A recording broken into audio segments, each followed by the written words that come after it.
राऊंडअपच्या सुरुवातीला महत्त्वाची मोठी बातमी आपण पाहणार आहोत। कांदा उत्पादक शेतकऱ्यांना केंद्र सरकारने एक मोठा दिलासा दिलेला आहे। नाशिकमधील रब्बी कांदा खरेदीसाठी किमान हमी खरेदी दर जाहीर करण्यात आलाय। उद्यापासून कांद्याला प्रति क्विंटल 1580 रुपये इतका दर मिळणार आहे। ग्राहक व्यवहार मंत्रालयाच्या कॉस्टिंग सेलकडून या संदर्भातले आदेश जारी करण्यात आलेत। नाफेड आणि एनसीसीएफ मार्फत खरेदी प्रक्रिया राबवली जाईल।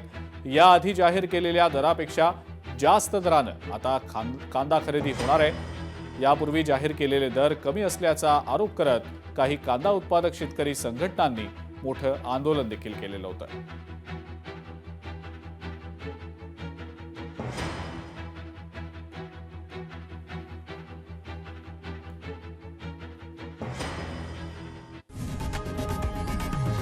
लोकशाही मराठी ऐका, पहा, जागरूक रहा।